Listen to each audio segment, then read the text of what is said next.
Hey everyone, and welcome! So are you an educator who feels like you're just buried under this avalanche of digital tools? I mean, every day there's a new app promising to be the next big thing, and it's overwhelming. Well, today we're going to cut right through all that noise. Think of this as your personal guided tour of a modern educator's digital toolkit. We're going to focus on a handful of tools that can really, truly enhance student support and engagement. So let's dive in. But before we even touch on a single app, let's just ground ourselves with this idea from Bill Gates. Technology is just a tool. It's not the main event, right? It's a powerful assistant. The real magic, the thing that gets kids excited and working together, that still comes from you, the teacher. Every single tool we're about to talk about is designed to make your expertise even more powerful, not to replace it. So here's our roadmap for this tour. First, we'll define what we even mean by a toolkit. Then, we'll explore some fantastic tools for instruction and for collaboration. After that, we're going to bridge that gap between theory and what you actually do in your classroom. And we'll wrap it all up with a really simple challenge, just to commit to trying one new thing. All right, section 1. So what is this toolkit? You should think of it less as just a random collection of apps and more as a mindset. It's about organizing all those endless options into categories that actually match your teaching goals. That way, you can focus on the why, your purpose, before you get totally lost in the what. Okay, now for our first two big categories, foundations and dynamic instruction. This part is all about a crucial 1-2 punch. First, we got to make sure every single student can access the content. And second, we need to make that content come alive so kids are actively participating, not just sitting there. Let's kick it off with part 1, building strong foundations. The idea here is so simple, but it's absolutely critical. You can't build those higher order thinking skills on a shaky base, right? So these tools are all about making sure every student can get to, read, and actually understand the core materials for your lesson. The common thread with all of these tools is personalization. Just think about a student who's struggling with reading fluency. A tool like Microsoft's Reading Coach uses AI to give them that instant, private feedback on their pronunciation, the kind of feedback they might be way too shy to ask for in front of the whole class. Or what about a student with dyslexia? Immersive Reader lets them completely customize the screen to make text way easier to read. It's all about meeting students exactly where they are. Okay, so once every student can actually access the material, what's the next question?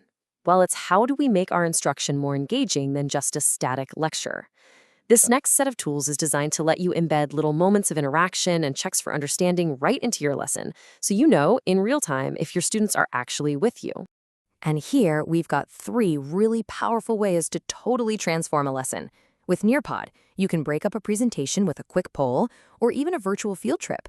Pear, it's fantastic for hearing from every single student, not just the first few with their hands up, because they can all respond on their own devices. And Edpuzzle, it turns passive video watching into active learning by letting you put questions right inside the video itself. Now we're moving on to our next section, where we're shifting the focus to tools that build student ownership and, fun. I said it, fun.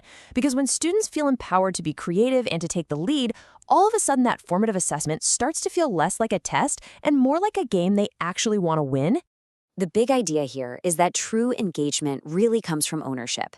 The tools in this category give students these flexible, open-ended canvases where they can brainstorm, create, and show what they know in ways that feel real and authentic to them. So, for example, you could use Padlet as this kind of digital wall for a group brainstorm, where everyone's ideas just pop up in real time. It's super cool.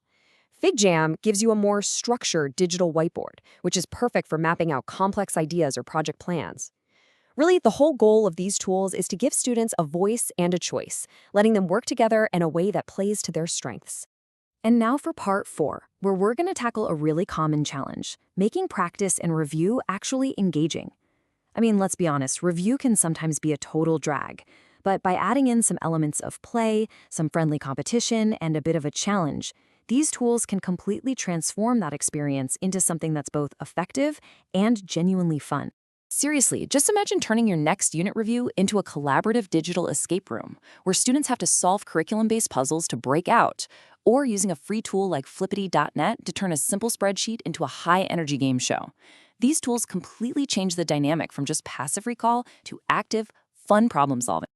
All right, we've seen the possibilities. Now for what I think is the most important part, How do we move from just seeing these tools to actually using them in the classroom? Let's talk about application. This is where we make that leap from awareness to action. See, the goal isn't just to know about these tools. It's to feel confident enough to integrate one into an upcoming lesson. It's time to move from what if to how to. So the big question is, how can you practice this in a way that's simple and, low stakes? The key is to start small. Don't try to reinvent your entire curriculum overnight. Let's just map out a simple, manageable plan. Let's break this down into 3 easy steps. First, just pick one tool. That's it, just one. Second, describe the student activity in a sentence or 2. And third, just jot down the practical stuff. How much time, how they'll access it, and maybe one idea for differentiation. That's it. Totally manageable, right? And this brings us to our final and maybe most crucial step. This is where we take that simple plan and we turn it into a promise, a commitment to yourself and to your students that you're going to try something new. So think about the tools we've just talked about. Maybe it's Edpuzzle for that video lesson you have coming up, or a FigJam for a collaborative review. Now get specific. When are you going to try it? Next Tuesday during 3rd period? And what's one simple measure of success? It could be as simple as seeing 90% of your students actively engaged. Make it real. Put it on your calendar right now. As we wrap up, I'm just going to leave you with this. It was never really about the technology, was it? It's always been about the student. When you choose to try one new tool, you're choosing to open a new door for a learner. So the real question is, which student's learning are you going to transform first?